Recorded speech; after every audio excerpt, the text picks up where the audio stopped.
Hello विद्यार्थीओ, जय स्वामीनारायण। श्री सहजानंद प्राथमिक शाळाना ऑनलाइन स्टडी में तमारा सौનું स्वागत है। विद्यार्थीओ, આપણું ધોરણ છે બીજું અને વિષય છે ગણિત વિષય અને બીજું ધોરણ। એમાં વિદ્યાર્થીઓ આપણે ગયા વિડીયોમાં જે કર્યું હતું સમરસ પોથીમાં એકમ 9માં એમાંથી થોડુંક આપણે આજે પુનરાવર્તન કરશું, પછી આપણે આગળ વધીશું। તો સમરસ પોથી भाग 2 एकम 9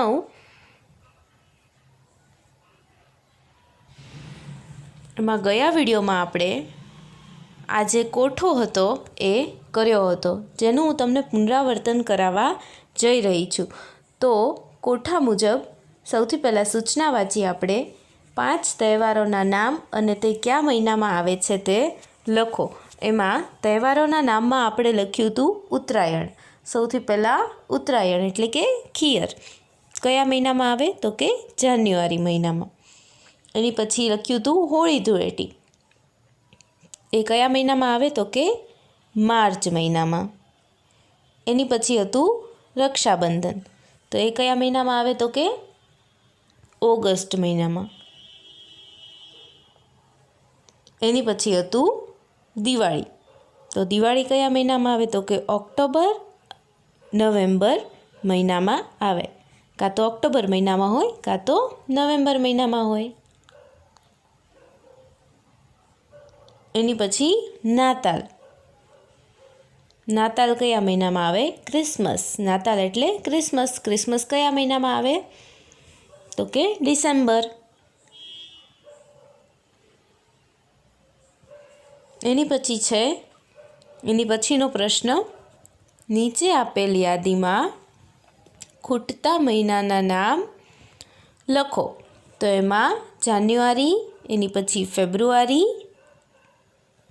पछी मार्च, पछी एप्रिल, मे, जून, जुलाई, ऑगस्ट, सप्टेम्बर, ऑक्टोबर, नवेम्बर, डिसेम्बर। આવી રીતે મહિનાના નામ લખવાના હતા।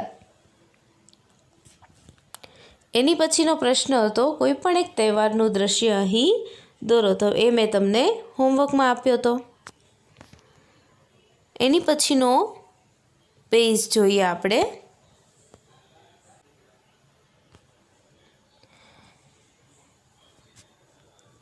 હવે આપણે આજના વિડીયોમાં आ वस्तु भणवानी छे। तो एनो सौथी पहली सूचना वाँचीए।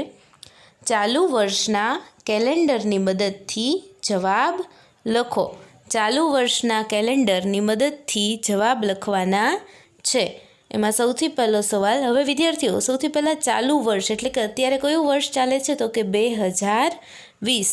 तो आपणे 2020 एटले के अत्यारे जे वर्ष चाले छे एनुं केलेंडर जोईने जवाब लखशुं। तो एमां सौथी पहलो सवाल है वर्षनो प्रथम महीनो कयो छे। तो वर्षनो प्रथम महीनो कयो आवे तो के जान्युआरी। तो एमां जवाब लखशुं जान्युआरी। मैं अहीं लखेलुं छे, तमारे पण लखवानुं छे।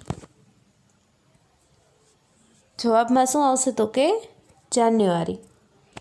एनी पछी बीजो सवाल, मार्च पछी कयो महीनो आवे तो के मार्च पछी एप्रिल। जान्युआरी, फेब्रुआरी, मार्च, एप्रिल, बराबर। एटले के मार्च पछी एप्रिल महीनो आवशे। मैं अहींया लखेलो छे, तमारे लखवानुं छे। एनी पछी त्रीजुं, ऑगस्ट पहला कयो महीनो आवे छे। ऑगस्ट पहला कयो आवे तो के जुलाई। जुलाई ऑगस्ट एवी रीते आवे एटले जुलाई पहला आवशे।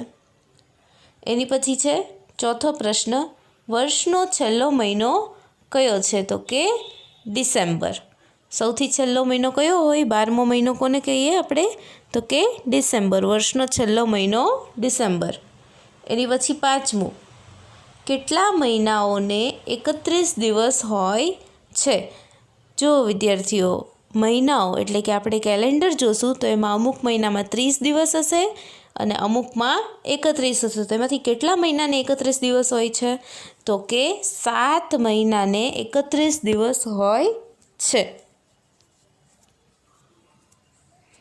એની પછીનો છઠ્ઠો પ્રશ્ન, કેટલા મહિનાઓને 28 દિવસ હોય છે? તો કે 1. ફેબ્રુઆરી 1 મહિનામાં જ 28 દિવસ આવે, બાકી બધા મહિનામાં 30 અથવા 31 દિવસ હોય. એની પછી 7મું, ફેબ્રુઆરી મહિનામાં કેટલા દિવસ હોય છે? તો ફેબ્રુઆરી મહિનામાં 28 અથવા તો 29 દિવસ હોય. એની પછી 8મો પ્રશ્ન, મે અને જૂનના ભેગા થઈને કુલ કેટલા દિવસ થાય છે? તો 31 + 30 એટલે કે મેના 31 અને જૂનના 30, તો 31 + 30 કેટલા થયા? 61. કુલ કેટલા દિવસો થાય? 61 દિવસો થાય છે. એની પછી 9મો પ્રશ્ન, જુલાઈમાં કેટલા રવિવાર છે? તો જુલાઈમાં 2020ના કેલેન્ડર મુજબ જોઈએ તો 4 રવિવાર છે.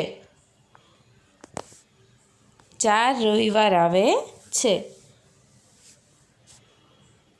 એની પછીનો 10મો પ્રશ્ન, તમારા જન્મદિવસે કયો વાર આવે છે? તો 10મો પ્રશ્ન છે એમાં તમારે તમારા જન્મદિવસે જે વાર આવતો હોય એ વાર લખવાનો છે.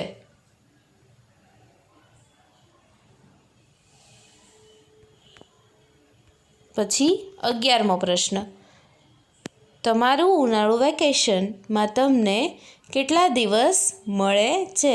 ઉનાળા વેકેશનમાં તમને કેટલા દિવસ મળે છે? તો વિદ્યાર્થીઓ, ઉનાળુ વેકેશન જે છે એ 28 દિવસનું હોય છે. તો અહીંયા મેં લખ્યું છે 28 દિવસ. ઉનાળુ વેકેશન 28 દિવસનું હોય છે. એની પછી 12મો સવાલ, શિયાળુ વેકેશનમાં તમને કેટલા દિવસ મળે છે?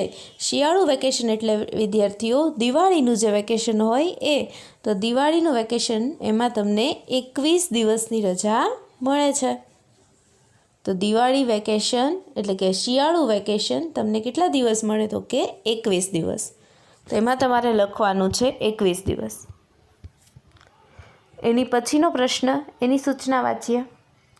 1 મહિનાનું નામ લખો જેમાં તમે ખુલ્લા પગે સરળતાથી ચાલી શકો. તો વિદ્યાર્થીઓ, ખુલ્લા પગે ક્યારે ચાલી શકાય?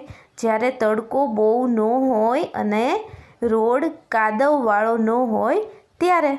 રોડ સૂકો હોય અને તડકો પણ ન હોય તો એવું કઈ ઋતુ છે જેમાં રોડ સૂકો હોય અને તડકો પણ ન હોય?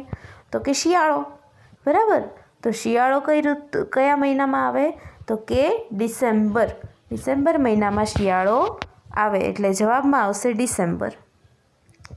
એની પછી બીજો પ્રશ્ન છે, તમારા વિસ્તારમાં સૌથી વધુ વરસાદ કયા મહિનામાં પડે છે?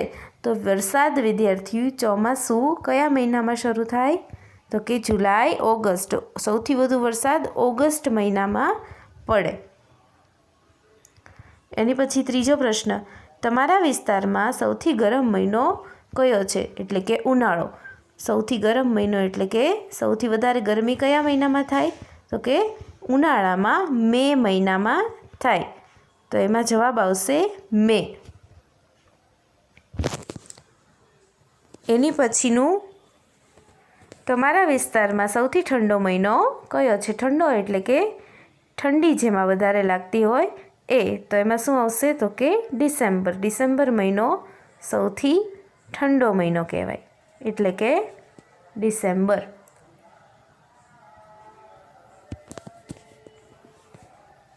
એની પછી જોઈએ આપણે પ્રશ્ન, નીચે આપેલા કોષ્ટકમાં જે મહિનામાં વધુ જોવા મળતા હોય તેવા ફળો અને શાકભાજીના નામ લખો.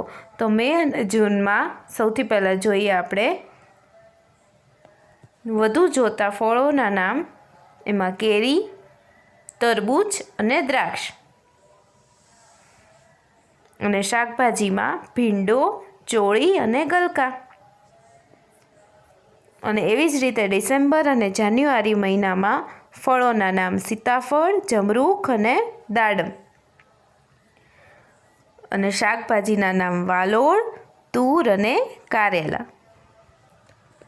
તો આવી રીતે વિદ્યાર્થીઓ મેં તમને પૂરાવ્યું એમ તમારે પણ તમારી સમરસ પોથીમાં પૂરવાનું છે. આજનો વિડીયો આપણે અહીં જ પૂરો કરીએ.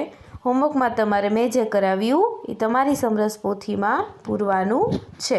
ટૂંકમાં જે વિડીયોમાં કરાવ્યું છે એ સમરસ પોથીમાં પૂરવાનું છે. તો આજનો વિડીયો આપણે અહીં જ પૂરો કરીએ. જય સ્વામિનારાયણ.